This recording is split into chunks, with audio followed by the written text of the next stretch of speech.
So, question of the day is, does your classic or vintage car with a flat tappet cam actually need a zinc rich oil or a zinc additive to keep going without flattening the cam? A common wisdom says yes, and it's something that I say all the time. People ask me all the time, do I need zinc in my oil? And I say yes. I use Shell Rotella. I always recommend Shell Rotella. Any diesel oil will do it because diesel oils have just enough zinc in them to keep a flat tappet camshaft happy. But is it actually necessary? See, in the back, even though I say that, in the back of my mind, I know that, yeah, you know, it really isn't necessary.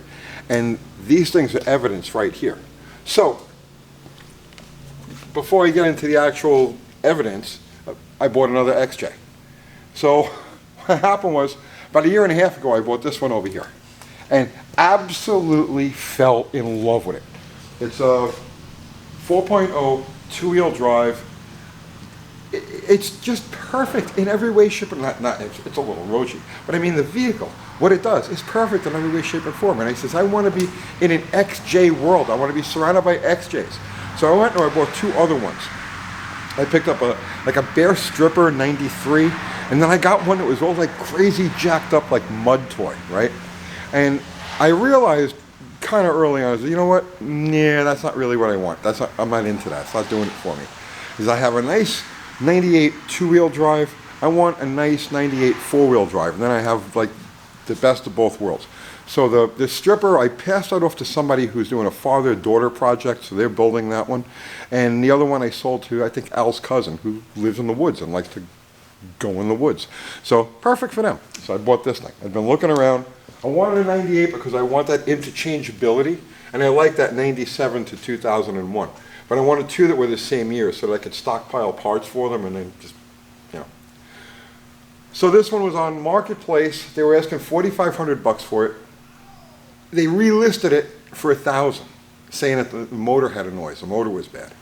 So I watched the video, they had a video of it, and I could hear it. It wasn't the motor that was bad, it was the flex plate that broke. And I'm going to do a whole video on engine sounds, diagnosing engine sounds. Probably the next video we'll talk about all of that, how to determine what, you know, what's what, on the fly. So, $1,000, there was no way I wasn't going to buy this. It's a flipper special. It's got brand new wheels on it. It's got fresh paint, but the paint is over some really shoddy body work, like on the other side and a couple of spots here and there. It's a little denty and a little wavy, but the interior is really nice. It hits the road perfect. The four-wheel drive works, and it's now a permanent member of my fleet. But let's talk about oil now. Let's talk about zinc. And why I say that this right here is living, breathing evidence, living, breathing proof that it's not necessary. So here's a history lesson on this engine.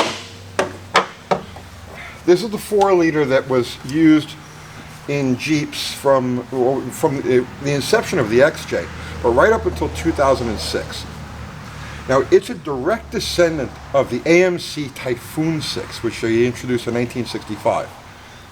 Now, through the years, through the decades, there were refinements and improvements, evolutionary steps taken with this engine. But the one thing that it never lost from 1965 to 2006 is its flat tappet camshaft. It was the last engine produced in this country, possibly in the world, with a flat tappet cam. It never went roller. All of the other manufacturers and all of the other engines evolved to roller cam in the late 1980s, early 1990s. By the early 1990s, all of the flat tappets were gone. But this thing kept going with its flat tappet camshaft until 2006. Now, why is this evidence that zinc isn't necessary for a flat tappet cam? Well, there were never any precautions that went along with this. Chrysler never issued any bulletins, or these engines do not have a reputation for hurting camshafts. They have reputations for other things. They have reputations for cracked piston skirts. They have reputations like this one has a broken flex plate, which is why they thought it was a bad motor.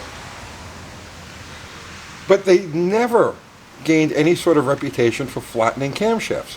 And this is a flat tappet cam. Hundreds of thousands of these things ended up in regular family truckster service, and they were brought to quick-lubes and Kmart's and Walmart's and any place else and just had oil changes like any other vehicle. Now, the zinc's been out of oil since the beginning of this century, but these things have racked up hundreds of millions of miles with no zinc in the oil, and they're not known for flattening cams. In fact, I cannot think of a single one of these engines that ever flattened a cam.